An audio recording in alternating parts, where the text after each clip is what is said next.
녹화를 시작하겠습니다. 네, 일단은 저희 국내 거래소 업비트, 빗썸, 뭐 코인원 이렇게 저희 국내 거래소는 현재 현물 거래만 가능하다라고 보시면 돼요. 해외 거래소는 현물 거래와 선물 거래 두 가지의 거래를 할 수 있다고 보시면 되는데 국내 거래소는 선물 거래를 허용하지 않았어요. 그래서 현물 거래만 하고 있다. 국내 거래소는. 그러면 현물 거래는 무엇이냐? 현물 거래는 현물 거래는 직접 내가 리플을 사는 거, 리플 코인을 사는 거, 비트코인을 직접 거래하는 거. 이게 직접 내가 사서 직접 매도하는 거, 보유하는 거. 이게 현물 거래라고 보통 아시죠? 그래서 그게 현물 거래라고 보시면 되는데 선물 거래 같은 경우에는 특정 종목을 내가 현재 시점에서 미래의 가격이 상승할지 하락할지 미리 예측을 해서 상승할 거다, 예측할 거다, 미래의 가치를 사고 파는 거래라고 보시면 돼요. 그래서 나는 리플이 지금부터 상승할 거라고 생각해. 그걸 이제 롱이라고 표현을 하는데 나는 지금부터 상승, 롱의 딜 이런 게 이제 그리고 나는 지금부터 하락할 거라고 예측을 해.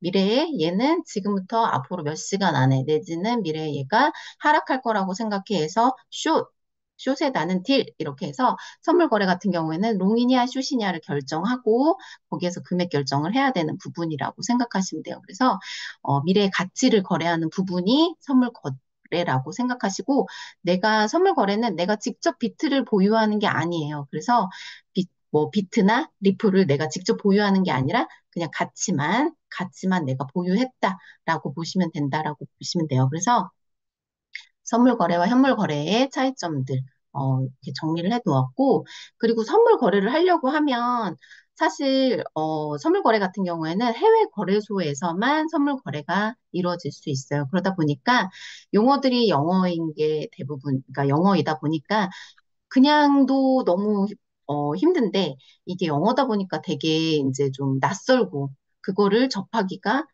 좀 힘들어요. 처음에 저도 이 단어를 이해하기까지가 더 시간이 많이 걸렸던 것 같아요. 저는 처음부터 이제 바이낸스를 기본으로 하게 됐는데 바이낸스에서 이렇게 단어만 숙지하는데 좀 2, 3일 걸렸다라고 보시면 돼요. 그래서 단어를 조금 이렇게 정리를 해 두었고 이 단어는 이제 이렇게 정리한 부분을 보시면 될 것 같아요. 그래서 처음에 저도 포지션이 뭐지?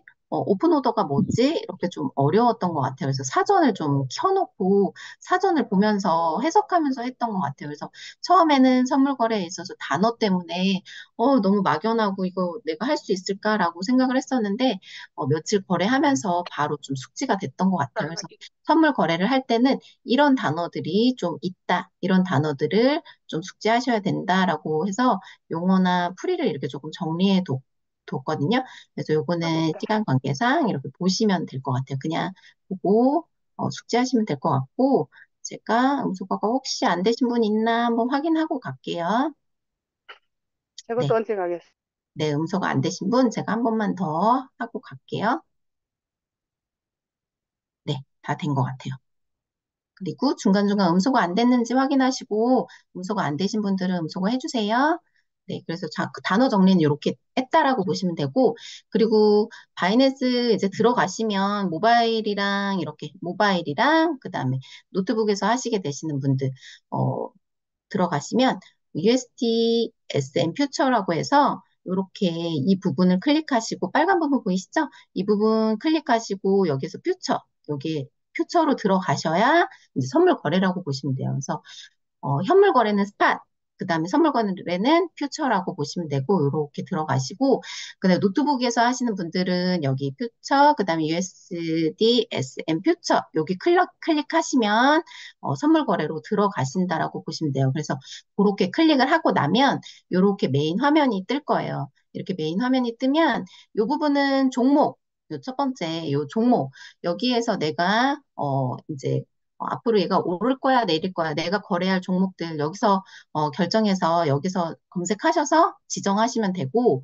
그리고 이제 조금 중요하다라고 생각하는 부분들을 핑크색 박스로 해놨어요. 그래서 여기 펀딩피 너무 중요해요. 이 펀딩피, 그리고 이 부분 아이솔레이티드로 할 거니, 크로스로 할 거니, 레버리지는 얼마나 쓸 거야? 라고 해서 이 부분, 그리고 저희가 이제 주문창, 요렇게 주문을, 여기에서 주문을 하게 되는데 주문창이 요렇게 있고, 그리고 나는, 오를 거야, 롱, 바이, 롱. 그다음에 나는 얘가 내릴 거라고 예측해, 숏, 셀. 요렇게, 요런 부분이 간단하게는 요렇게 설명을 드리려고 해요. 그래서 이 핑크색 박스 위주로 설명을 드리도록 하겠습니다. 그래서 첫 번째 이제 주문창을 좀 말씀을 드리면 여기 보이시는 대로 주문창은 여기 용어 정리를 조금 해놨어요. 이 위에 내가 이제 설정한 AVBL이라고 해서 설정한 레버리지와 자산 현황을 고려해서 최대 주문 가능한 자산. 내가 너가 지금 비트를 이만큼 주문할 수 있어. 너의 레버리지를 고려했을 때 이 정도 주문할 수 있어라고 해서 여기서 USDT로 얼마라고 이렇게 해주고 그리고 여기 플라이스라고 돼 있는 거는 주문하려는 코인의 가격. 주문하려는 코인에 나 이거 얼마에 살 거야? 리플 740원 뭐 이렇게 내가 지정한다라고 보시면 돼요. 이거는 이제 해외 거래소니까 리플 0. 뭐 얼마 뭐 이런 식으로 지정을 한다라고 보시면 되고 사이즈 여기서 사이즈에서 내가 첫 번째 이제 주문할 때 내가 한 번 1회 주문할 때 설정한 자산이라고 보시면 돼요. 내가 얼마 들어가야겠다. 네, 지금 녹음되고 있습니다. 네. 그리고 내가 1회에 나는 리플 얼마치, USDT 나는 100달러 들어가겠습니다. 이렇게 USDT로 하는 게 있고, 요 부분 있죠. USDT라고 되어 있는. 여기를 이렇게 삼각형을 누르면, 만약에 리플을 내가 선택한 종목, 내가 리플이면 리플, 비트면 비트, 리플이면 리플, 비트면 비트를 클릭하게 되면, 나는 그냥 리플 100개 살 거야. 리플을 클릭하게 되면, 여기가 USDT가 아니라 리플이 지정이 되면, 난 리플 100개 개수로 살 수 있다라고 생각하시면 돼요. 그래서, 근데 보통은 다들 이렇게 개수보다는 금액으로 좀 한다라고 보시고, USDT로 지정하시고, 나는 50달러 먼저 매수, 그 다음 50달러 매수 1회에 주문 설정하시면 되는 거예요. 그리고 나서 이 밑에 보면, 이 아래 보면은, TP 슬러시 SL이 있거든요. 이 부분을 클릭을 이렇게 하면 이 부분이 이렇게 옆쪽으로 이렇게 뜬 거. 이 부분이 떠요. 그래서 테이크 프로핏이라고 해서 목표가. 나는 이거 리플을 지금 700원에 샀는데 내가 얘가 750원이 되면 잠깐 제가 좀 업비트 위주로 한화 위주로 얘기를 하네요. 네. 나는 요 금액이 되면 내 목표가인 요 금액이 되면 마감을 할 거야, 익절을 할 거야 해서 목표가 그리고 스탑로스는 나는 이 금액에 들어갔는데 0.7달러에 들어갔어. 근데 0.7달러 들어갔는데 얘가 0.6달러 되면 나는 손절을 해야겠어라고 할 때 손절가를 여기다 넣어요. 그래서 저희 업비트에서 현물 거래하게 되면 업비트 같은 경우에는 포지션이 딱 잡혀야지 저희가 예약 매도를 할 수 있다라고 보시면 되는데 바이낸스 같은 경우에는 이렇게 처음부터 거래를 시작할 때부터 나는 일단 여기 이 부분이 익절가야, 그 다음에 이 부분이 손절가야까지 다 정해서 포지션을 잡을 수 있다라고 보시면 돼요. 그래서 이 부분까지 다 정해서 들어가시면 참 좋을 것 같고 처음부터 이렇게 좀 계획된 거래를 하시는 게 좋을 것 같아요. 그래서 TP 슬러시 SL 같은 경우에는 이렇게 지정을 하는 부분이다라고 보시면 되고 그리고 나서 이렇게 기본적으로 다 아시죠? 롱, 바이셀, 셀, 숏, 이 부분. 롱은 가격이 이제 상승할 것으로 예상한다. 난 이게 오를 거라고 예상해. 그 다음에 숏은 하락할 거라고 예상해. 라고 해서 롱이냐 숏이냐를 먼저 선물 같은 경우에는 나는 얘를 롱 포지션을 잡을지, 숏 포지션을 잡을지를 먼저 좀 고민해야 되는 부분이라고 생각하시면 될 것 같아요. 그래서 롱, 숏이 있다라고 보시면 되고, 어, 선물에서 좀 중요하죠. 레버리지. 레버리지 뒤에서 좀 책정하는 걸 좀 보여드릴 건데, 레버리지라고 해서 현물이랑은 다르게, 선물에는 레버리지를 쓸 수 있는 기능이 있어요. 레버리지는 사전적 의미는 지렛대라는 뜻이 있어요. 근데, 이 선물 거래에서는 뭐, 내가 내 시드라고 했을 때 또, 시드가 뭐예요? 하시는 분들도 있더라고요. 그래서 시드라고 하는데, 그게 이제 투자금, 내 담보금, 나는 이 금액, 나는 100달러, 100달러 가지고 비트를 사려고 해. 이렇게 내 선물 거래소 나의 시드를 담보로 거래소에 이제 나는 100달러를 기준으로 레버리지 5를 쓰려고 해. 그래서 5배의 거래를 할 수 있는 머니를 주도록 해라고 쉽게 생각해서는 그렇게 설명을 할 수 있을 것 같아요. 그래서 내가 만약에 나의 시드가 만 원을 레버리지 10배를 사용한다면 10만 원의 가치, 10만 원의 값어치를 가지고 거래를 할 수도 있다라고 보시면 돼요. 그러다 보니까 내가 적은 시드로 큰, 어떻게 보면은 게임머니, 큰 그 거래 금액을 얻을 수가 있거든요. 레버리지를 씀으로써 만 원을 가지고 있지만 10배를 쓰면 10만 원의 값어치를 내가 거래를 할 수 있잖아요. 10만 원에다가 레버리지 10을 쓰면 100만 원의 거래를 할 수 있기 때문에 어떻게 보면 선물 같은 경우에는 그렇기 때문에 굉장히 도박성이 좀 짙을 수 있어서 내가 정말 도박 기지 없이 안정적으로 내 원칙 지키면서 할 수 있을 때 거래를 하라고 그래서 말씀을 드리는 거예요. 그래서 이렇게 레버리지를 쓸 수 있는 기능이 있다, 선물에는. 그래서 레버리지는 뭐 1, 2, 3, 4, 1배, 2배, 3배, 4배 뭐 여러 가지 내 지정하기 나름이에요. 근데 레버리지는 그 바이낸스에서 거래소에서 왜 나에게 그렇게 큰 금액으로 거래를 할 수 있게 하는지 그냥 뭐 레버리지 팍팍 써 이런 부분이 아니겠죠. 그래서 레버리지를 사용하면 내가 부담해야 되는 거. 내가 10만 원 가지고 100만 원어치의 게임을 했다라고 보면 그걸로 인해서 나는 무얼 손해를 볼 수 있는지, 내가 감당해야 할 부분은 무엇인지라고 본다라면 사용한 레버리지 배수만큼 수수료를 내야 돼요. 그래서 레버리지 5를 쓰면 수수료 곱하기 5가 되는 거고요. 그리고 레버리지 10을 쓰면 곱하기 10이 된다라고 보시면 돼요. 그래서 레버리지를 많이 쓸수록 매도할 때 수수료 다 레버리지만큼 올라간다라고 보시면 되고, 뒤에서 펀딩비도 말씀드리겠지만 펀딩비 또한 그렇게 올라간다라고 보시면 돼요. 그리고 사용한 레버리지 배수만큼 퍼센트를 줄여서, 그러니까 역수예요. 역수로 청산 가격을 낮춘다라고 보시면 돼요. 그럼 청산이 뭐예요? 라고 이제 완전 초보이신 분들은 청산이 뭐예요? 라고 여쭤보시는데, 선물 같은 경우에는 청산이라는 제도가 있어요. 그래서 위험하거든요. 청산이라는 건 내가 롱으로 진입을 했어요. 그랬을 때 반대 포지션으로 마이너스 100%가 났을 때, 너는 이 게임에서 졌어. 그래서 그 나의 시드를 다 가져간다라고 보시면 돼요. 그래서 그걸 청산이라고 쉽게는 말씀드릴 수 있어요. 그래서 내가 현재 숏으로 진입을 했어. 근데 이게 반대 방향인 롱 방향으로 상승을 한 거예요. 상승을 하다 보니까, 100% 내가 진입한 가격에 플러스 100%가 이제 나버리면 청산이 된다라고 보시면 돼요. 그랬을 때 레버리지 1일 때는 100%, 2일 때는 50% 이렇게 청산 가격이 낮춰진다라고 보시면 돼요. 그래서 레버리지를 많이 쓰게 되면 청산 가격이 가까워진다라고 보시면 돼요. 그래서 레버리지 있었을 땐 청산 가격이 이렇게 먼데 레버리지 10을 쓰면 청산 가격이 굉장히 가까워져서 10%만 무빙이 있어도 청산이 된다라고 보시면 돼요. 그래서 레버리지는 좀 낮게 써야 된다라고 말씀을 드리는 거예요. 최근에, 하락세에 저희 업비트 기준, 현물 기준 마이너스 20%, 25%도 막 이렇게 마이너스 하락을 했었죠. 그렇기 때문에 롱 진입하신 분들, 레버리지 뭐 10, 20 썼다. 그러신 분들은 그냥 잠시 화장실 다녀오신 상황에 포지션이 없어지고 청산이 됐다라고 보시면 돼요. 그래서 레버리지는 좀 낮게 써야 된다라고 보시면 되고, 그 레버리지를 좀 이렇게 정리를 하다 보면, 해놨는데, 레버리지 5를 썼어. 그러면은 현물 기준 마이너스 20%가 났을 때 청산이 되는 거예요. 마이너스 100%가 되니까. 그래서 마이너스 10%, 레버리지 10을 썼을 땐 마이너스 10% 현물 변동, 마이너스 10% 났으면 10 곱하기 10, 그래서 마이너스 100%. 이러면 또 청산. 그랬을 때 레버리지가 만약에 50을 썼어.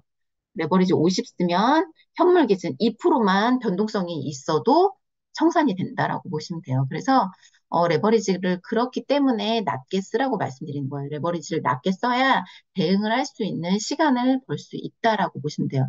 그래서 레버리지를 20 만약에 썼으면 5%만 변동성이 있어도 내가 숏으로 레버리지 20 써가지고 진입을 했는데 얘가 5% 상승을 해버렸다. 그러면 그냥 청산이라고 보시면 돼요. 그래서 이렇게 청산가가 레버리지를 많이 쓸수록 청산가가 가까워진다라고 보시면 됩니다. 그래서 어, 레버리지랑 손실률이랑 그 레버리지를 좀 정리를 해놨는데 손실률 설정과 오늘 왜 이렇게 발음이 안 되죠? 발음이 이렇게 버벅이지? 손실률 설정과 레버리지를 좀 이렇게 정리를 해놨는데 한 번의 트레이딩으로 내가 감당해야 할, 뭐, 손실 정하는 부분. 얼마 정도 손절을 해야 될까요? 얼마 정도 익절을 해야 될까요? 이런 질문 많이 하시잖아요. 근데 그냥 마음대로 그냥 레버리지를 쓰고 마음대로 그냥, 여기서 손절해야지 라기보다는 약간 근거 있는 손절, 퍼센트가 이렇게 된다라고 조금 정리를 해놨어요. 그래서, 기본적으로 내가 진입한 시드, 나는 100달러 들어갔어. 비트에 100달러가 들어갔다라고 보시면 그 100달러에 마이너스 5에서 6%가 너가 감당할 수 있는 손실률이야라고 좀 근거 있는 손실률이라고 보시면 돼요. 이거를 100% 따라할 수 없고 이제 100% 이렇게 지키면서 한다는 거는 사실 좀 힘들어요. 그렇지만 그래도 적어도 내가 들어간 시드에 마이너스 5%에서 마이너스 6%가 됐을 때 내가 감당할 수 있는, 내가 적어도 요 정도 손실은 감당이 가능한 손실이니까 요 정도 선에서 손절을 해야 된다라는 기본이 있구나라는 걸 아셔야 돼요. 그래서 마이너스 5에서 마이너스 6%가 내가 감당할 수 있는 손실률이다라고 생각했을 때 100달러 진입했으면 5달러 정도 손실을 보는 선에서 손절을 해야 된다라고 보시면 돼요. 그래서 나의 진입 가격으로부터 손절 가격까지 거리를 계산해서 그래서 거기에 맞춰서 레버리지를 정해야 된다라고 보시면 돼요. 그래서 이제 제가 여기 차트에서 설명을 드렸는데 이 부분에서 제가 만약에 진입을 했어요. 지금 진입가 여기 선 보이시죠? 이 부분에서 제가 진입을 했더라면 그러면은 나는 어디서 손절을 해야 될까라고 했을 때 손절 라인은 본인들이 정하기 나름이긴 한데 기본적으로 전 저점에서 손절을 추천을 드린다라고 보시면 될 것 같아요. 왜냐면 여기에서 내가 롱 진입을 했어. 여기 진입가 보이시죠? 여기에서 난 여기서 롱으로 진입할 거야 라고 했을 때 요게 이제 전 저점을 뚫어버리게 되면 전 저점을 뚫고 그 전 저점으로 또 향하기 때문에 내가 생각했던 롱 진입이 반대 방향으로 많이 흐르겠구나. 그럼 나는 이 선에서 손절을 해야겠다라고 해서 손절가 여기에다 손절선을, 지지선을 좀 그어놓고 여기까지 하락을 하면 나는 손절을 해야겠다라는 생각을 하셔야 돼요. 그래서 이런 생각 없이 선물을 마구 진입하고 그리고 마구 그냥 손절을 해버리면 아무 도움이 되지 않고 실력이 늘지 않아요. 그래서 적어도 내가 진입을 했더라면 진입가를 이렇게 지지선을 정해 놓으시고 그러면 내가 이 부분에서 내가 어느 부분에 손절을 해야 되는지 얘의 지지선과 저항선을 기본적으로 긋고 가셔야 된다라고 보시면 돼요. 그래서 진입가에서 손절가 이렇게 손절이 났더라면 지금 제가 퍼센트를 이렇게 했을 때 마이너스 2.75%가 났거든요. 전 저점에 선을 딱 그었어. 그 선을 그었더니 마이너스 2.75% 현물 기준입니다. 현물 기준으로 여기서 진입가에서 전 저점까지의 거리가 마이너스 2.75% 퍼센트예요. 그랬을 때 마이너스 2.75%일 때 아까 이 위에서 마이너스 5에서 6%가 적당한 손절 범위다. 네가 손실을 감당할 수 있는 손실률이다라고 보여드렸잖아요. 그랬을 때 레버리지를 얼만큼 써야 되냐면 마이너스 2.75%면 한 2% 레버리지 2를 썼을 때 곱하기 레버리지 2를 했으면 마이너스 5.5% 정도 되거든요. 그러면 요 정도가 좀 적정선이기 때문에 레버리지 이 정도 쓰는 게 적정하다라고 이렇게 계산을 해요. 근데 만약에 나는 아이고 넘어갔네요. 네. 근데 나는 모르겠고 나는 레버리지 5 쓸 거야. 그러면 마구 그냥 5를 써버렸어. 그러면 사실 계산적으로는 손절가가 아주 당겨진다고 보면 돼요. 레버리지를 5를 쓰게 되면 그냥 1% 정도만 하락해도 손절을 하셔야 된다라는 계산이 나오는 거예요. 어떤 말씀인지 이해되시죠? 그래서 여기에서 진입을 했어. 근데 나는 그냥 모르겠고 레버리지 나는 5 쓸 거야. 그러면 얘가 현물 기준 아래로 숏으로 1%만 하락해도 그 선에서 손절가를 정하셔야 된다라는 말씀이에요. 그래서 레버리지 무작정 그냥 5, 10 막 이렇게 쓴다라기보다 요런 기본적인 계산 하에 요 정도가 조금 손실률이 좋구나, 괜찮구나라고 해서 요런 선에서 레버리지랑 손절가를 좀 정하시는 게 좋을 것 같아요. 그래서 100% 저도 이걸 이용해서 거래를 하고 있진 않아요. 기본적으로 저도 레버리지 2, 3 쓰고 전 저점의 손절 정도, 이 정도는 손절을 해야겠다라고 막연하게 이렇게 조금 그어 놓는 상태고, 똑같이 이렇게 완벽하게 이 수치를 따를 수는 없지만 적어도 이 기준은 좀 따라서 해야겠다. 내가 이걸 가지고 되게 벗어나는 거래는 하지 말아야겠다라고 생각은 하셔야 될 것 같아요. 왜냐하면 선물 같은 경우에는 레버리지를 쓰기 때문에 굉장히 마이너스가 나도 폭이 크고 플러스가 나도 폭이 크지만 손실률이 클 수 있다라고 말씀을 드릴 수 있어요. 그렇기 때문에 내가 기본적으로 이런 건 지켜야겠다라는 원칙을 어기면서 선물 거래를 하게 되면 정말 큰 청산, 정말 큰 손실을 보시면서 나는 정말 선물은 안 해야겠어. 라고 생각을 하는 날을 맞이하게 돼요. 그래서 그렇게 하면 안 되시고 안정적으로 하시다 보면 사실 쇼장에도 수익을 낼 수 있기 때문에 선물이 되게 좋은 도구일 수는 있어요. 저도 그래서 현물 같이 하고 있거든요. 근데 적어도 이런 원칙은 좀 지키고 하고 있다라고 보시면 돼요. 그래서 이런 원칙을 꼭 지키시고 좀 하셔야 선물에서는 수익을 볼 수 있다.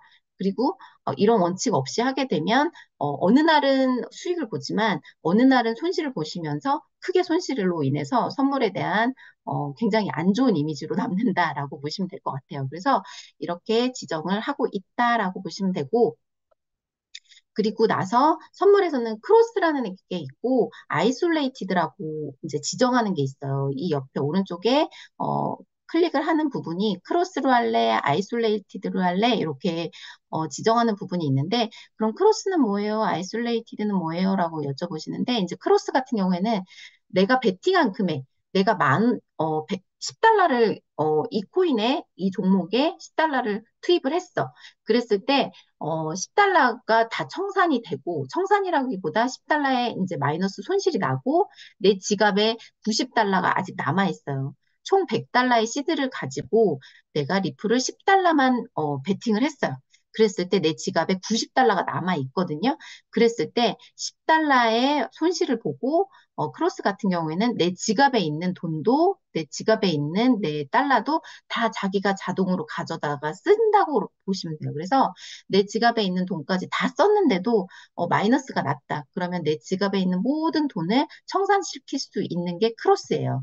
그리고 아이솔레이티드 같은 경우에는 내가 베팅한 금액, 나는 내 지갑에 100달러가 있지만 리플을 10달러만 살 거야 라고 리플 10달러에 베팅을 했다. 리플 10달러로 베팅을 했어요. 그러면 청산이 된다면 딱 10달러만 청산이 된다라고 보시면 되고 이 지갑에 남아있는 90달러는 아이솔레이티드 같은 경우에는 이렇게 건드려지지 않는다. 근데 크로스 같은 경우에는 내 10달러를 청산시키고 그다음에 지갑에 있는 것까지 다 땡겨서 지갑에 있는 모든 돈까지도 청산할 수 있는 게 크로스다. 교차로 이렇게 가져다 쓴다라고 보시면 돼요. 그래서 사실 지금 막 선물을 하시고 계시고 많이 익숙하지 않으신 분들한테는 아이솔레이티드 추천을 드릴게요. 아이솔레이티드를 추천을 드리고 그리고 저 같은 경우는 처음에는 아이솔레이티드로 이제 딱 안정적인 거래를 하다가 현재는 조금 여유롭게 선물 거래도 하다 보니까 크로스가 편하더라고요. 그래서 현재는 크로스를 좀 많이 사용을 하고 있다라고 보시면 돼요. 그래서 이제 나는 좀 선물 거래를 6개월 이상 1년 막 이렇게 했어. 조금 대응이 가능해. 손실을 거의 보지 않아. 라고 하시는 분들은 크로스로 거래를 하셔도 참 괜찮은 것 같아요. 그래서 크로스 같은 경우에는 내가 생각지도 못하게 내가 계속해서 거래소 지금 올라가고 있어, 내려가고 있어, 지켜보지 않고 여유롭게 거래를 하고 있는데, 얘가 만약에 내가 생각했던 배팅의 반대 포지션으로 막 내려가서 내가 생각했던 것보다 마이너스 100%가 나도 내 지갑에서 가져다가 본인이 알아서 대응을 해주기 때문에, 크로스 같은 경우에는 조금 여유롭게 거래를 하실 수 있는 이제는 나는 선물 거래가 조금 익숙해라고 하신 분들한테는 크로스도 좀 추천을 드린다고 말씀을 드릴게요. 그래서 초보이신 분들은 무조건 아이솔레이티드로 해서 내가 지정한 그 금액만, 내가 베팅한 금액만 손실을 볼 수 있도록 조금 그 정도는 안전장치를 해 두셔야 된다라고 보면 될 것 같아요. 그래서 아이솔레이티드를 초보이신 분들한테는 추천을 드리도록 할게요. 그래서 크로스랑 아이솔레이티드를 이렇게 설명을 드렸고, 그리고 나면 아까 제가 말씀드린 펀딩 피, 펀딩피가 이 부분 거래하면 여기 종목이 있고요. 종목 옆으로 펀딩, 그다음에 카운트다운 이렇게 있어요. 그래서 이 두 개를 펀딩이랑 카운트다운을 좀 지켜보셔야 돼요. 펀딩이라는 거는 내가 이제 0.0084% 롱 포지션이 숏 포지션한테 줘야 돼라는 수수료라고 보시면 돼요. 쉽게 생각해서는. 그래서 이 펀딩피가 앞으로 4시간 45분 21초 뒤에 정산이 될 거야 라고 해서 카운트다운까지 이렇게 보여주고 있어요. 그래서 그럼 펀딩피가 뭐냐라고 보시면 선물 거래는 롱 포지션과 숏 포지션이 있는데 쉽게 말해서 저희가 롱 포지션과 숏 포지션이 어느 정도 밸런스가 맞지 않으면 시장이 이루어지지 않거든요. 그래서 롱과 숏의 밸런스를 좀 맞추기 위해서 만들어 놓은 제도다, 장치다라고 보시면 되는데, 그래서 롱 포지션이 되게 많이, 뭐, 사람들이 롱에 다 막 걸어. 얘는 무조건 오르지라고 생각해서 많은 사람들의 관점이 롱 포지션에 막 몰리게 돼요. 그러면, 숏 포지션에 사람들이 적어. 그랬을 때, 롱 포지션인 너가 숏 포지션한테 수수료를 줘라고 생각하시면 돼요. 그리고 숏 포지션에 사람들이 엄청 많이 몰려 있어.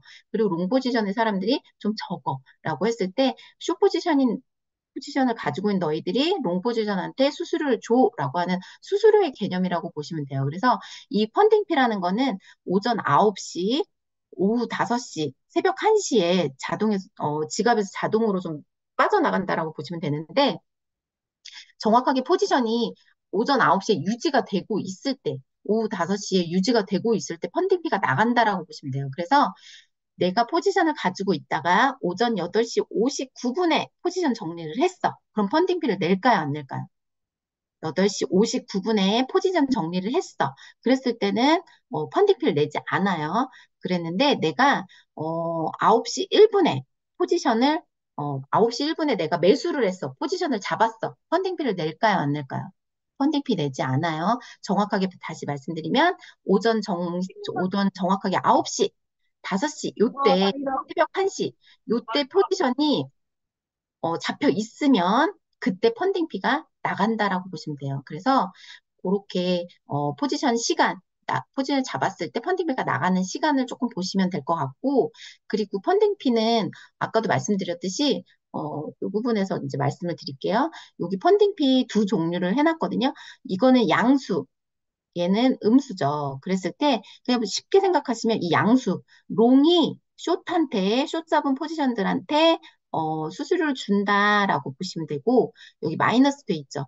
마이너스는 숏 포지션 잡은 애가 롱 포지션한테 수수료를 주는 거야라고 얘기하는 거라고 보시면 돼요. 그랬을 때 만약에 내가 지금 여기 양수예요. 근데 나는 숏 포지션으로 진입을 하려고 그래. 그러면은 나는 펀딩피를 받는 사람이 된다. 숏 포지션을 잡고 있는 나는 받는 입장이 되는 거예요. 그리고 이 IMX 같은 경우에는 마이너스 펀딩 피죠. 그런데 나는 롱 포지션으로 들어가려고 해. 라고 했을 때, 이렇게 마이너스, 나는 받는 입장이 된다라고 보시면 되는 거예요. 그랬을 때, 저 같은 경우에는 내가 만약에 받는 입장이, 나는 이제 이거를 롱 포지션으로 들어가려고 하는데, 펀딩피가 마이너스야. 그랬어. 그러면은 저는 좀 펀딩피를 받을 수 있는 시간, 그 전에 이렇게 딱 올라탄다라고 보시면 돼요. 그리고 내가 내야 되는 입장이 되면 펀딩피 9시, 아까 말씀드린 대로 9시, 오전 9시, 오후 5시, 새벽 1시는 피해서 들어간다라고 보시면 돼요. 요때만 딱 이 정시만 피하고 들어가면 펀딩피를 내지 않는다라고 보시면 되고, 내가 포지션 유지 중인데 적당한 수익이 났어.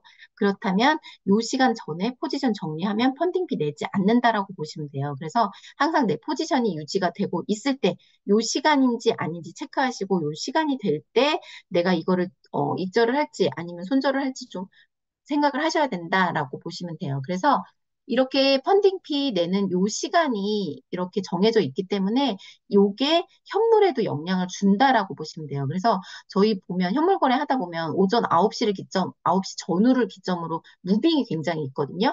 그래서 오전 9시, 오후 5시, 새벽 1시를 전후로 해서 그러니까 굉장히 장이 무빙이 있는데 그게 현물 거래에서도 선물 거래에서도 영향이 있다라고 보시면 돼요. 그래서 이런 무빙을 좀 이용해서 거래하시는 분들도 있는데 초보이신 분들은 그 무빙이 굉장히 좀 손실로 다가올 수 있기 때문에 요 시간은 피해서 거래를 하는 것도 나쁘지 않다라고 말씀을 드릴 수 있어요. 그래서 펀딩 피 시간을 항상 보시고 요 시간에는 무빙이 있으니까 나는 무빙을 타서 매도를 하신다던가 지금 시점엔 좀 오르니까 난 팔고 펀딩비 정산되고 나서 나는 다시 포지션을 잡아야지. 내지는 지금 무빙이 있을 때 얼른 나는 올라타서 내려갈 때 빨리 팔아야지. 뭐 이렇게 무빙을 좀 이용하시는 경우도 있고 그래서 이런 부분들을 좀 참고하시는 게 좋을 것 같아요. 그래서 펀딩비 같은 경우에는 이제 좀 계산해야 되는 부분이 있어요. 그냥 0.0084% 내가 수수료 낸데 와닿지 않죠. 어떻게 보면.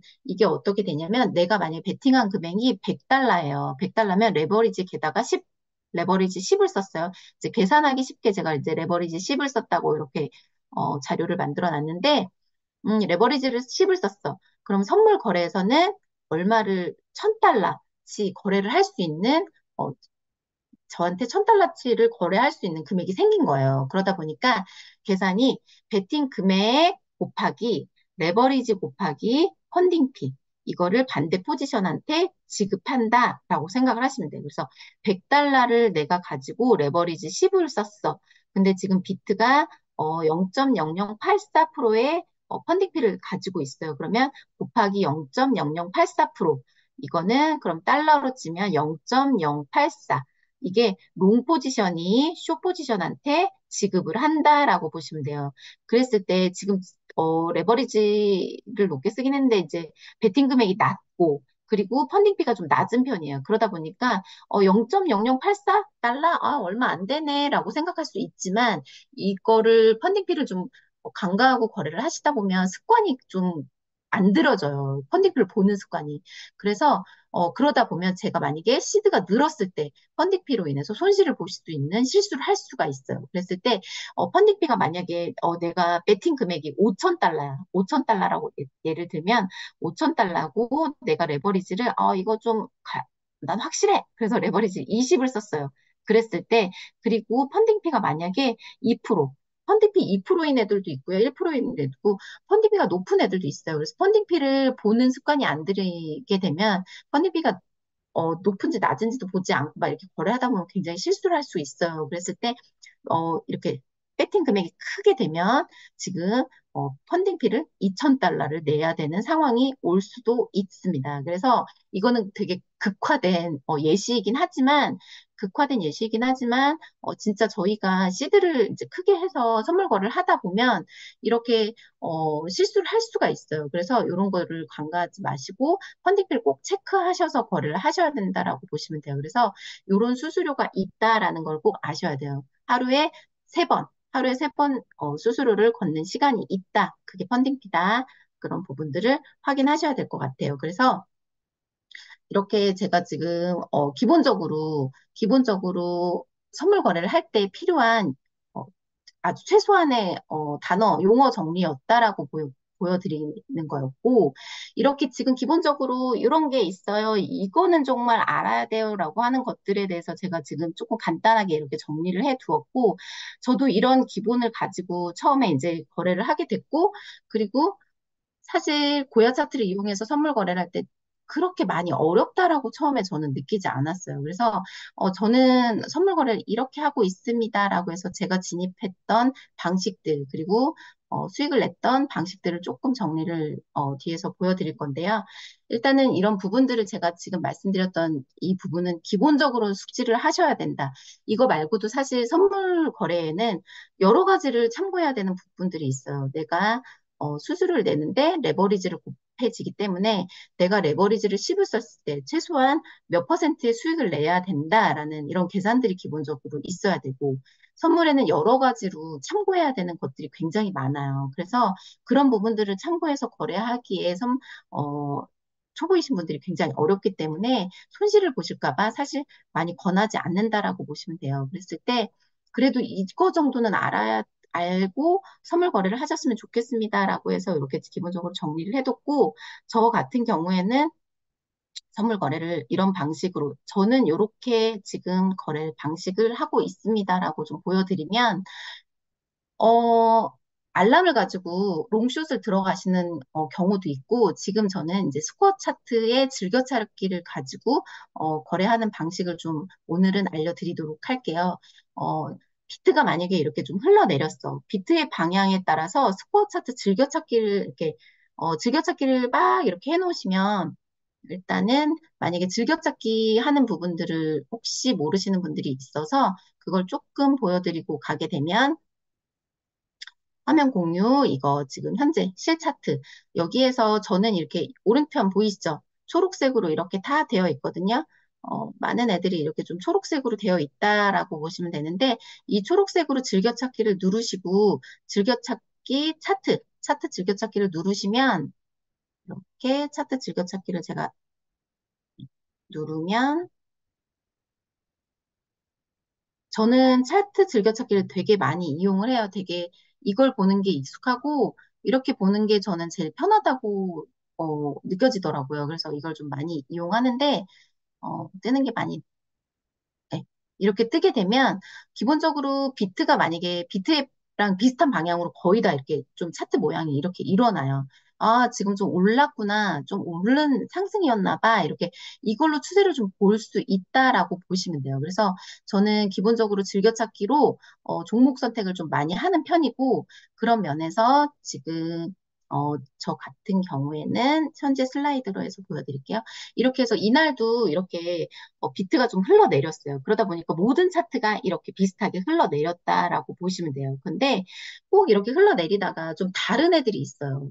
이렇게 지금 다 비슷한데 요 아이, WIF, 요 아이만 좀 다른 게 느껴지시나요? 이렇게 얘는 빨간색은 실제 거래선 이렇게 흘러내렸는데 지금 예측선은 갑자기 올라섰죠. 올라갈 거야 라고 예측을 하고 있어요. N시간이 걸려서 너는 올라갈 거야 라고 예측을 하고 있다라고 보시면 돼요. 그랬을 때 저는 쭉 즐겨찾기 했던 부분들을 쭉 내리면서 이렇게 내가 들어가고 싶은 모양의 아이들을 찾아서 다 메모를 해요. 메모를 쭉 다 한 다음에 그리고 나서 실제로 그 종목들을 하나하나 다시 다 들어가 본다라고 보시면 돼요.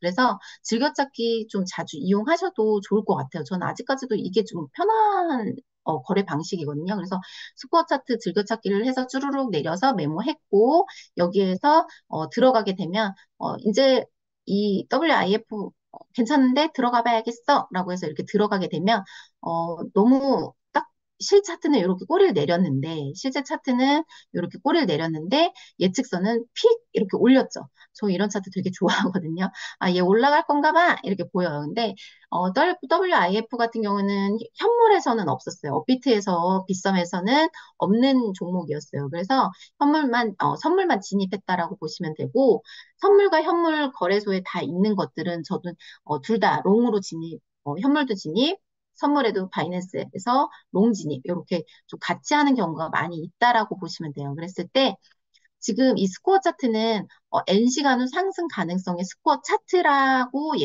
설명을 드릴게요. N시간 후 상승할 거야 라고 보여지고 있어요. 그랬을 때, 사실 지금 당장 얘가 상승을 하는 건 아니에요. 그래서 이거를 진입하고 왜 지금 당장 오르지 않지? 왜 나는 롱으로 진입했는데 왜 빨간불이지? 이러실 수 있어요. 왜냐면 이 스코어 차트는 지금 당장 오를 거야라고 한 게 아니기 때문에 저희가 늘 말씀드리죠. N시간 후 상승을 예측하는 스코어 차트다. 그랬을 때, 아, 이제 만약에 현물로 가지고 계신 분들, 현물 거래하실 분들, 이제 분할 매수 들어가야겠는데 얘 오른다고 하니까 난 지금부터 분할 매수 좀 들어가 봐야겠다 예측할 수 있는 스코어 차트 그리고 선물 가지고 계신 분들 선물은 쇼 포지션은 정리를 하고 얘가 이제 곧 올라갈 수 있기 때문에 쇼 포지션은 정리를 하고 난 이제 롱 진입을 준비해야겠는데 롱 포지션 준비해야겠는데 라고 생각이 드는 스코어 차트다라고 보시면 돼요. 그래서 역시 이 WIF 들어갔더니 이렇구나 이렇게 상승의 여력이 있는 차트를 하고 있구나라고 해서 그 다음 두 번째 차트인 프리미엄 차트를 보게 되죠. 프리미엄 차트를 보게 되면 항상 저희 비트 먼저 봐야 돼서 제가 메모를 이렇게 해놨는데 비트가 제가 이제 진입을 하려고 할 때 비트가 RSI는 롱, 캔들 시그널 S2 유지 중이었어요. RSI는 롱이고 캔들 시그널 S2. 그랬을 때 WIF도 보게 되면 S3 유지 중이고 RSI는 롱 포지션, 롱 중이다. 롱 시그널 중이다. 똑같죠. 지금 비트랑 방향성이 거의 비슷하다라고 보시면 돼요. 그러니까 같은 시그널을 가지고 있다라고 보시면 돼요. 그래서 비트랑 같은 시그널, 비트랑 될 수 있으면 같은 방향성을 가지고 있는 애들을 들어가는 게 성공률이 굉장히 높다라고 보시면 돼요. 그랬을 때 지금 이 아이도 S3 유지 중이고 롱 시그널 중이에요. 그랬을 때 지금 얘는 앞으로 N시간 후에 N시간 안에 걸려서 상승을 한다고 했고 그러면 나는 슬슬 롱으로 진입해야겠다라고 저는 예측을 한 거예요. 그랬을 때 이동평균선. 지금 현재 저는 고야 차트랑 5번 SR 기능만 키고 봤을 때 여기가 너가 사도 되는 라인이야, 금액이야라고 알려주고 있죠. 그래서 이 부분도 참고하고 두 번째 5, 6번, 5, 6, 2.2635 이 금액은 분할 매수를 했을 때 2차 매수 여기 정도 하면 좋을 것 같아라고 해서 고야 차트에서 알려주고 있죠. 그래서 꼭 이 금액에 들어가시지 않더라도 이걸 꼭 참고하셔야 되는 거예요. 그랬을 때, 여기가 1차 매수 구간이구나. 근데 현재 얘가 롱 시그널 중이라서 여기까지 안 내려오고 올라갈 수도 있겠네라고 저는 예측을 하는 거예요. 그랬을 때 두 번째, 이동평균선도 참고를 해야겠죠. 그랬을 때 이동평균선 여기 2번 3ML을 딱 켰어요. 켰을 때 제가 진입했을 당시의 차트예요. 지금 현재 얘는 역배열, 그러니까 하방을 향하고 있고 역배열이고 이렇게 쭉 빠졌어요. 빠져서 지금 이 흰색은 7일, 노란색은 20일, 빨간색은 60일 평균선을 나타내는데 지금 7일선이 20을 한번 치고 내려오고 치고 내려오고 치고 내려오고를 반복하고 있죠. 이번에는 그럼 얘가 어떻게 할지 고민을 해야 돼요. 이번에도 살짝 치고 내릴지 아니면 이 21선을 뚫고 올라갈지 여기에서 제가 고민을 해야 된다라고 생각을 하면 돼요. 그랬을 때 지금 이 차트를 보고 여러분은 어떻게 생각이 드나요? 롱 중이고 RSI 롱 중이에요. 현재 21선 만났습니다. 7일선이 현재 21선 만났어요. 그러면 얘는 이제 어떻게 할까? 저는 얘가 21선을 좀 뚫지 않을까? 얘가 이제 뚫을 힘이 있지 않을까라고 생각을 해서 나는 이제 슬슬 진입을 해야겠다라고 해서 진입 근거가 조금 더 나왔다라고 보시면 돼요. 그래서 얘가 이제 올라가지 않을까? 그러면은 볼린저 밴드로 한 번 더 크로스 체킹을 해볼까?라고 해서 볼린저 밴드를 한번 켜볼게요. 제가 지금 현재 1번 고야라인, 3번 볼린저 밴드, 5번 SR, 지지랑 저항선 세 가지 켰다라고 보시면 되는데 지금 볼린저 밴드 이렇게 생겼어요. 저는 이걸 어떻게 해석을 하냐면 지금 현재 RSI 롱 중이고 얘가 이 고야라인을 뚫고 적어도 이 볼린저 밴드 상단을 맞으러 갈 수도 있겠다. 근데 항상 한 가지만 생각해서 진입을 하시면 안 되고 내가 생각했던 거 반대, 잘못될 방향까지도 생각하셔서 대응을 준비하시고 대책을 준비하고 들어가셔야 되거든요. 그랬을 때 나는 얘가 지금 고야 라인을 만났고 RSI 롱 중이야. 그래서 저는 현재 얘가 올라갈 거로 예측을 하지만 내 예측이랑 반대로 비트가 숏으로 바뀌면서 얘 또한 흘러내리는 거를 또 대응을 해야 되는 거예요. 그랬을 때 얘가 고야 라인을 맞고 혹여나 흘러내리면 나는 지금 바이 원, 투, 쓰리라고 정해져 있는 이 부분에서 2차 매수해야지라고 생각을 했어요.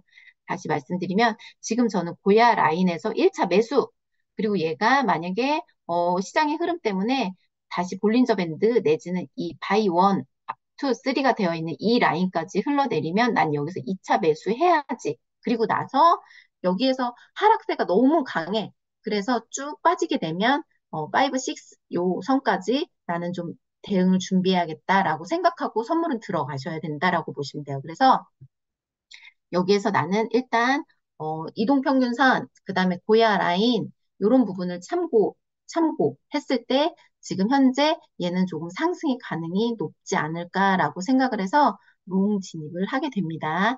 그래서 롱 진입을 했을 때 이렇게 어, 롱 진입하고 18%. 레버 3 쓰고 18% 수익 내고 마무리를 했다라고 보시면 돼요. 그래서 진행된 총 어, 프리미엄 차트를 띄워드리면 제가 현재 고야 라인을 아까 이동평균선 여기서 뚫을지 말지 고민되시죠?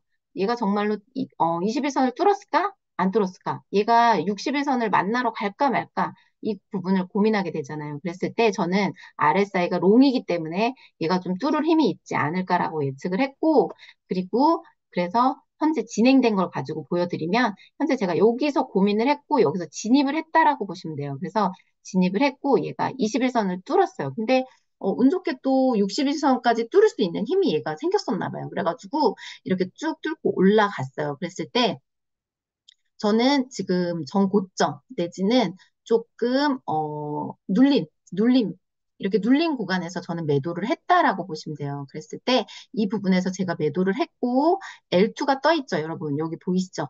여기 L2가 떠 있거든요. 핸드폰으로 보신 분들은 작아서 이렇게 좀 잘 안 보이실 수도 있는데 현재 여기서 L2가 떴기 때문에 사실 저도 현물이었으면 조금 포지션 더 유지를 했을 거예요. 근데 선물이기 때문에 익절이 답이다라고 해서 여기에서 저는 포지션을 정리했고 그리고 나서 제가 중간에 요 아이를 좀 지켜보다가 다시 한번 들어가야겠다라고 생각했는데 다른 종목도 들어가면서 얘를 놓쳤어요. 또 한 번 들어가는 걸 놓쳤는데 제가 이거 자료를 준비하면서 굉장히 좀 아까워했다라고 보시면 돼요. 제가 매도를 하고 눌림목이 있는 다음에 굉장히 상승 추세를 탔죠.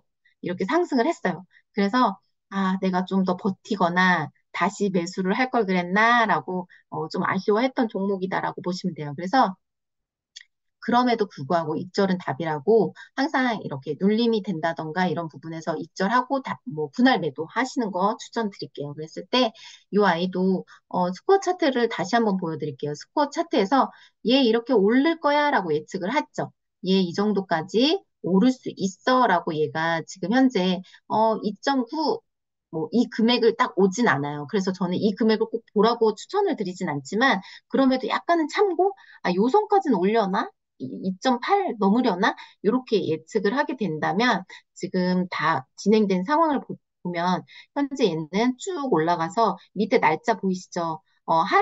하루 상간에 하루 이틀 상간에 얘가 2.9를 찍게 됐다. 찍고 조금 더 올렸다 내려왔다라고 보시면 돼요. 그래서 저는 스코어 차트를 그럼에도 불구하고 기본적으로, 그러니까 이거를 되게 힘줘서 보지 마세요라고 할 수는 있어요. 왜냐하면 초보이신 분들이 그것까지 다 숙지하고 거래하기가 너무 힘들기 때문에. 그런데 프리미엄 차트에 굉장히 익숙해졌고, 거래하는 게 굉장히 익숙해지셨다면, 저는 스코어 차트도 좀 많이 힘을 주고, 이렇게 거래하는 거에, 내가 진입 타점을, 근거를 잡는데 하나로 좀 힘을 줘서 보셔도 좋다라고 저는 생각을 해요. 그래서 스코어 차트가 이렇게 올라간다고 얘기했고, 이렇게 지금 올라간 모습을 보이고 있고, 제가 이 부분에서 매도를 했다라고 보시면 돼요. 그래서 이제 두 번째, 다 비슷하게 이렇게 반복해서 좀 들어보시고 반복해서 거래를 해보시는 게 좋아요. 그래서 제가 오늘은 이렇게 거래했어요라고 말씀을 드렸잖아요. 오늘 중강에서 이렇게 들어보시고 오늘 밤에 거래하는 건 추천은 안 드리지만 저처럼 제가 지금 말씀드린 대로 이대로 거래를 몇 건 정도는 해보시는 게 좋을 것 같아요. 그래야지 내게 되거든요. 그랬을 때 조금 전에 말씀드린 것처럼 이렇게 스코어 차트가 다 비슷해요. 이렇게 다 이렇게 비슷한데 이렇게 다른 애가 있어요. 하방이든 상방이든 조금 다른 아이 아니면 추세를 따라서 비슷한 추세의 아이를 선택하셔도 돼요. 어쨌든 내가 좀 거래했을 때 좀 편한 스코어 차트를 찾으셔서 이날도 세이도 예쁘다. 세이도 스코어 차트가 상방으로 올라갈 거야. N 시간이 걸려서 0.56 선까지 올라갈 수도 있어. 이 금액을 꼭 참고는 안 하지만 올라갈 수도 있어라고 얘기하고 있죠. 그래서 저도 세일을 롱으로 들어가야겠는데 라고 생각을 했고 똑같이 아까 말씀드린 것처럼 똑같이 진입을 하고 똑같이 매도를 했다라고 보시면 돼요. 그랬을 때 S2 유지 중이고 현재 RSI 롱 눌림 중이다. 눌리는 건 뭐냐면 얘가 한번 올라가서 고민한다라고 생각하면 돼요. 나 위로 갈지 아래로 갈지 고민 중이야. 이렇게 눌리고 있다라고 보시면 돼요. 그랬을 때 지금 세이 같은 경우에는 저는 기본적으로 지지랑 저항선을 무조건 그리고 들어간다라고 보시면 되는데 아마 모든 분들이 많이들 그러실 거예요. 그리고 지금 만약에 초보이신 분들, 아직 잘 모르신 분들 거래하실 때 무조건 그냥 들어가지 마시고 지지랑 저항선 무조건 그으셔서 내가 어느 정도의 익절을 해야 되는지 만약에 많이 내려오게 되면 난 어느 선에서 손절을 해야 되는지까지는 적어도 아웃라인을 정하시고 거래를 하셔야 된다라고 보시면 돼요. 그랬을 때 지금 방금 제가 보여드린 세이 저는 4시간 봉 기준으로 지지 저항선을 그리고 있고 4시간 봉 기준으로 제가 이 부분에 지금 요 D는 제가 지지 저항선 그을 때 이 D는 있지 않았어요. 요 화살표 방향 전으로만 있었고 이 D는 벌어지지 않은 상태에서 지금 그냥 쉽게 그리는 거예요. 가볍게 요 부분에 굉장히 많이 뭉쳐 있죠. 그래서 이 선에 하나 긋고 그리고 나서 이 양봉, 이 양봉의 절반에다가 긋고 그리고 나서 또 이 끝에 부분에 하나 긋고 그리고 제일 밑에 지지선 요렇게 기본적으로 요렇게 저는 그었고 그래서 아, 나 이제 나는 들어가야겠어. 그러면 나는 어디서 매도할지? 얘가 이렇게 쓱 올라가다 보면 이 부분, 뭉쳐있는 이 부분이 가장 좀 아이고, 네. 극구 선으로 보여드릴게요. 이렇게 뭉쳐있죠? 이 부분. 이렇게 뭉쳐있어요, 여러분. 이렇게 뭉쳐있는 부분은 강력한 지지가 되고 저항이 된다라고 보시면 돼요. 그래서 여기 뭉쳐있죠? 여기도 뭉쳐있죠? 이 부분이 가장 뚫기 힘든 구간이다라고 보시면 돼요. 그래서 얘가 흘러내리다가 오르게 돼도 여기에서 아마 좀 힘든 시간을 보낼 수 있어라고 예측을 하는 거예요. 현재 이거는 일어난 일이라서 제가 캡처를 한 거고, 제가 거래를 할 때는 이 뒷부분이 일어나지 않은 상태였어요. 근데, 딱 보시면, 역시나 이 부분이 오니까 튕겨 맞고 내려갔다라고 보시면 돼요. 그래서 아직까지 얘가 여기를 되게 뚫을 힘이 없었다. 그래서 저는 얘가 만약에 여기서 포지션을 저는 들어갔고, 현재 여기에서 포지션을 들어갔고, 얘가 만약에 이 부분 나는 여기서 포지션을 들어갈 건데 여기 이 구간이 오면 얘는 아마 또 맞고 떨어질 수도 있어. 나는 여기서 익절해야지 해서 익절가를 여기에다가 정했다라고 보시면 돼요. 그래서 기본적으로 나는 이 부분에다가 익절해야지. 근데 만약에 제가 여기서 진입을 했어요. 근데 반대로 얘가 튕겨서 내려오게 돼. 그럼 저는 나는 이 정도 부분에 손절가를 정해야겠다. 그러니까 크게는 제가 지금 계산은 하지 않았지만 전저점이 난 요 부분에다가 손절해야지, 손절가, 익절가. 요렇게 좀 정한다라고 생각하시면 될 것 같아요. 그래서 요렇게 거래를 한다라고 보시면 되고, 그렇게 해서 세이 같은 경우에도 제가 여기에서, 나는 여기에서 진입할 거야. 이제 진입해도 괜찮을 것 같은데, 스코어 차트도 상방을 향하고 있고, 그리고 RSI 롱이고, 어느 정도 눌려 있다. 라고 생각을 해서 여기서 진입을 했고, 그리고 이동평균선이 요렇게 좀 이동평균선이 7일선이 20일선과 60일선을 좀 뚫지 않을까라고 생각이 들어서 이 부분에서 이제 진입을 했고, 아까 말씀드린 것처럼 막 이렇게 올려요. 지금 세이 같은 경우는 좀 급격하게 좀 양봉이 떴다라고 보는데, 막 이렇게 양봉이 떴죠. 이렇게 막 양봉 뜰 때, 아, 모르겠다. 이러고 막 매도하는 그런 습관 말고, 그렇게 말고, 제가 좀 전에 말씀드린 것처럼, 미리, 아, 내가 여기에서 포지션을 들어갈 건데, 요 구간이 오면 난 그냥 익절해야겠다. 50% 익절하고 얘가 이 구간을 뛰어넘어서 상승하는 것까지 볼까? 라고 예측을 하셔도 돼요. 그렇게 50% 매도하고 지켜보다가 50% 매도하고 이렇게 하셔도 되고 여러 방식들이 있어요. 그래서 분할 매수는 전 무조건 추천을 드려요. 분할 매수 추천을 드리고 그래서 이 부분에서 저는 이날 이 부분에 밤에 거래를 하게 될 것 같아서 여기다가 다 입절을 예약을 해놨다라고 보시면 돼요. 그냥 여기다가 전부 100% 입절 이렇게 예약 매도를 해놨다라고 보시면 되고 그게 총 28% 수익이 났다라고 보시면 돼요. 그래서 보시면 지금 저는 진입을 오후 9시에 진입을 했고 그리고 몇 시간 한 네다섯 시간 네다섯 시간 뭐 후에 입절이 되었는데 선물 같은 경우는 이렇게 되게 오랜 시간 포지션이 유지가 되지 않게 거래를 하는 경우도 있고 그리고 아까 말씀드린 것처럼 좀 크로스를 두고 나는 퍼센트를 막 100%까지 먹어야겠어 라고 해가지고 길게 끌고 가기도 해요. 여러 방식들이 있는데 저는 그런 방식들을 다 좀 연습 매매로 다 거래를 해보셨으면 좋겠어요. 그래서 한 방식만 거래를 하는 게 아니라 굉장히 장타, 그다음에 뭐 이런 방식 저런 방식으로 다 거래를 연습 매매를 최대로 많이 해보셨으면 좋겠어요. 그러면 연습 매매를 $100, $200 가지고 하면 안 되겠죠. 그거는 손실을 볼 수 있기 때문에. 그래서 $10 가지고 요렇게도 해보고 저렇게도 해보고 여러 방식으로 거래를 하시다 보면 선물 같은 경우에는 굉장히 실력이 좀 늘 수가 있어요. 빠르게. 그래서 연습 매매가 굉장히 중요하다. 현물에서도 제가 연습 매매 굉장히 많이 중요하다고 강조를 하죠. 연습 매매를 할 수밖에 없는 게 차트는 고정된 게 아니에요. 그래서 이렇게 올라가는 데도 있지만 내려가는 데도 있고 매번 매 순간 굉장히 달라요. 살아있는 생물 같은 애여가지고 이거를 굉장히 다른 모든 것들을 내가 접하고 몸에 습득을 하려면 여러 방식으로 거래를 하고 여러 방식으로 수익을 내봐야 요럴 때는 요랬지 대응을 할 수 있는 방식들이 굉장히 많이 는다라고 보시면 돼요. 그래서 사실 저는 처음에는 선물 거래를 좀 추천을 드렸어요. 처음에는. 왜냐하면 거래를 많이 해볼 수 있어서 연습 매매를 많이 해볼 수 있어서 추천을 드렸는데 그러다 보니까 생각지도 않게 막 레버리지를 많이 쓰신 분들도 있고 어려워하신 분들도 있고 손실을 보시게 되면 현물 거래에도 영향을 미치고 다 보니까 선물 거래를 추천을 드리고 있지는 않은데 어, 선물 거래를 하다 보면 거래량이 굉장히 많아요.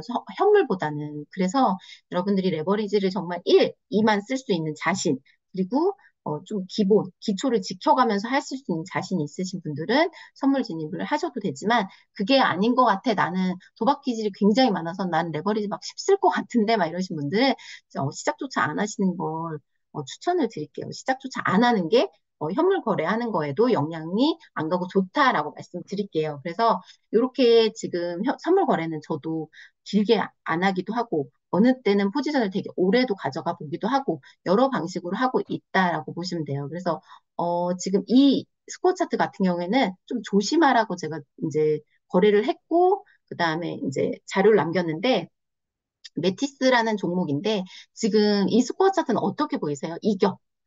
하락할 거야 라고 보이세요? 그쵸? 하락할 거야. N시간이 걸려서 하락할 거야. 이기는 해요. 근데 이렇게 횡보 이격 같은 경우에는 조금 조심하셔야 돼요. 저도 초보일 때는 이 횡보 이격으로 인해서 조금 마음의 상처를 입었던 경우가 있는데 이 횡보 이격은 좀 오랜 시간 동안 횡보를 할 수 있어요. 오랜 시간 동안 횡보를 하다가 순간적으로 어느 방향으로 털다 내려갈 수도 있고 털다 올라갈 수도 있고 이렇게 좀 횡보 이격은 좀 조심해야 된다라고 보시면 돼요. 그랬을 때 제가 이 차트를 봤을 때 비트가 RSI가 S, 그다음 캔들 시그널이 L3 유지 중이에요. 캔들 시그널은 L3 유지 중, RSI는 S라고 보시면 되고, 기본적으로 시그널은 요렇다라고 하고 이제 거래를 해야 되는데, 현재 보시면, 실거래선은 상방에 있고, N시간이 걸려서 하락할 거야 라고 예측을 하는 스코어 차트예요. 차트 상으로는 그랬을 때 이 아이는 시간이 걸려서 하락할 수도 있어 라고 예측을 하고 있고 프리미엄 차트를 되면 프리미엄 차트에서 보시게 되면 얘가 이렇게나 많이 올랐어요. 보이시죠? 이렇게나 많이 오르고 나서 N시간이 걸려서 너는 하락할 거야 라고 예측을 스코어 차트는 해주고 있어요. 근데 지금 RSI 시그널 뭐죠? RSI 시그널은 롱. RSI 시그널은 롱. 스코어 차트는 N시간이 걸려서 하락할 거야라고 하고 있지만 RSI는 롱이에요. 그리고 게다가 캔들 시그널 뭐 유지 중이죠? L2 유지 중. L2 유지 중. 캔들 시그널 L2 유지, RSI 롱. 근데 그냥 막 숏 잡으면 될까요? 아니죠. 여기서 숏 잡으면 안 돼요. 그래서 스코어 차트가 이제 하락한데 나 그럼 숏 진입해야지 하면 빨간불 보시는 거예요. 아시겠죠? 그래서 L2 유지 중이고 RSI 롱이야. 그럼 얘는 아직도 상승의 여력이 있다라고 보시면 돼요. 아직도 얘는 상승의 여력이 있으니까 지켜보다가 숏 진입을 해야겠다라고 생각을 하시면 돼요. 근데 저는 얘는 L2 유지 중이고 RSI 롱이니까 얘는 조금 더 상승의 여력이 있겠다라고 생각해서 저는 롱 진입을 했다라고 보시면 돼요. 롱 진입을 했고 수익을 보고 나왔다라고 보시면 되는데 여기에서 제가 조금 더 설명을 드리고 싶은 게 지금 제가 여기 퍼센트 얘가 30%가 올랐어요. 여기에서부터 여기까지가 30%가 올랐거든요. 구상무님도 그렇고 오프로님도 그렇고 항상 말씀해 주시죠. 하루에 10% 이상, 20%, 30%막 이렇게 왕창 오른 아이는 시간이 좀 걸려서 하락을 해요. 그래서 10% 정도 오른 애는 24시간 동안 지켜보셔야 돼요. 24시간 동안 하락하지 않는다라고 보시면 되고, 10% 이상 오른 아이, 10% 이상 오른 아이는 48시간 하락하지 않는다라고 관망을 좀 하셔야 된다라고 보시면 돼요. 그랬을 때 제가 메티스라는 종목을 봤을 때 얘가 30%나 상승을 한 거예요. 그랬을 때 스코어 차트는 하락할 거야라고 예측을 하고 있지만 현재 얘가 이렇게나 많이 올랐기 때문에 얘는 아직까지 상승의 여력이 있고 바로 하락하지 않겠다라고 해서 저는 숏 진입을 하지 않았다라고 보시면 돼요. 그래서 이 아이는 롱 진입을 했다라고 보시면 되고 아까 말씀드린 대로 롱 진입을 해서 얘가 수익이 이렇게 났다라고 보시면 되고 포지션 정리 시점에 이제 시그널 이건 다른 종목이고요. 이렇게 해서 얘가 나중에 제가 차트를 봤을 때 이렇게 횡보하다가 이렇게 오랜 시간 좀 횡보하다가 살짝 내리는 듯 하다가 다시 또 올렸어요. 그래서 선물 같은 경우에는 위험한 게 스포 차트가 내린다라고 해서 마냥 기다렸다가는 내리다가 다시 가던 방향으로 튀어 오를 수 있기 때문에 적당한 수익선에서 익절을 하시는 게 좋고 그리고 시그널 이렇게 캔들 시그널, RSI 시그널을 무조건 좀 참고해서 거래하시는 게 선물 거래는 좋다라고 말씀드릴게요. 그래서 이렇게 수익 낸 부분을 말씀을 드렸고 시간이 되게 또 벌써 많이 됐네요. 시간이 많이 됐어요. 네. 그랬을 때, 간단하게 다른 부분들 좀 설명을 드리면, 제가 아까 말씀드린 대로, 저는 포지션을 길게 가져가기도 하고, 짧게 단타를 하기도 해요. 라고 말씀을 드렸잖아요. 그랬을 때, 이거는 예전에 거래한 부분인데, 지금 이 부분, 네. 얘는 이 부분에서 진입해서 포지션 정리 여기까지 끌고 갔다라고 보시면 돼요. 캔들 시그널을 보고 반대 캔들 시그널이 안 떠서 끝까지 좀 유지를 했던 거래라고 IMX 같은 경우에는 얘가 L2가 뜨고 반대 캔들 시그널이 여기까지도 안 떴었어요. 그래서 제가 선물도 반대 캔들 시그널이 뜰 때까지 한번 쭉 지켜서 갔다라고 보시면 돼요. 그랬을 때 얘가 여기에서 L2가 뜨고 이쯤에서 L2 뜨고 여기까지 쭉 반대 캔들 시그널이라는 거는 전 롱 진입했고 S 1, 2, 3 중에 아무것도 뜨지가 않아서 쭉 유지를 했고 포지션 정리를 이 부분에서 해서 이렇게 수익이 이렇게 났다라고 보시면 돼요. 그래서 캔들 시그널, 그 다음에 RSI 시그널 지켜가면서 거래를 하시는 게 가장 좋고 이 종목 또한 제가 이쯤에서 진입해야지 이 부분에서 진입을 해야겠다라고 예측을 했고 정리는 얘가 여기서 진입을 하고 전 고점인 이 부분에 와서 50% 정도 입절 그리고 이걸 뚫게 되면 그 다음은 여기겠구나 이렇게 기본적으로 저는 선을 긋고 그 부분의 익절 구간, 손절 구간을 좀 보고 들어간다라고 보시면 되고 이렇게 여기에서 이 부분에 1차 익절, 2차 익절 이렇게 해서 수익을 냈다라고 보시면 돼요. 그래서 여러분도 이렇게 만약에 나는 이제 좀 많이 익숙해라고 하시는 분들은 업비트에서 현물 진입하실 때 선물 진입, 선물 진입 롱으로 진입하시는 것도 조금 재미도 있다라고 말씀을 드릴게요. 저는 그래서 선물과 현물의 가치 있는 종목들은 같이 좀 진입을 한다라고 보시면 돼요. 그래서 이렇게 선물 거래에 대해서 조금 거래가 이렇습니다라고 이렇게 말씀을 드렸고 시간이 벌써 10시가 넘었네요. 그래서 이렇게 저는 진행하고 있어요라고 말씀을 드렸어요. 아까도 말씀드렸지만 알람 가지고 지금 롱이에요. RSI 롱 떴어. 캔들싱은 롱 2야. 이런 알람 가지고 들어가시는 방법도 있고, 알람 가지고 들어가려니까 뭔가 좀 많이 어려워요. 알람 떴을 때 보니까 양봉이 이미 떴어요. 많이 힘들어요. 이러신 분들은 제가 말씀드린 대로 이런 방식대로 또 해보시는 것도 나쁘진 않아요. 저는 이 방식대로, 최근에 뭐 손실을 본 적이 없다라고 말씀을, 좀 처음부터 제가 초보자일 때부터 이 스코어 차트 즐겨찾기로 해서 많이 수익을 냈기 때문에 저는 이게 좀 익숙하고, 이게 익숙하지 않으신 분들은 알람 가지고 많이 거래를 해보시는 것도 좋고, 오늘 이 강의를 들으셨으니까, 스코어 차트 중에 좀 내가 예쁜 거, 이렇게 좀 다른 그림을 가지고 있는 거 가지고, 얘 들어가야겠다.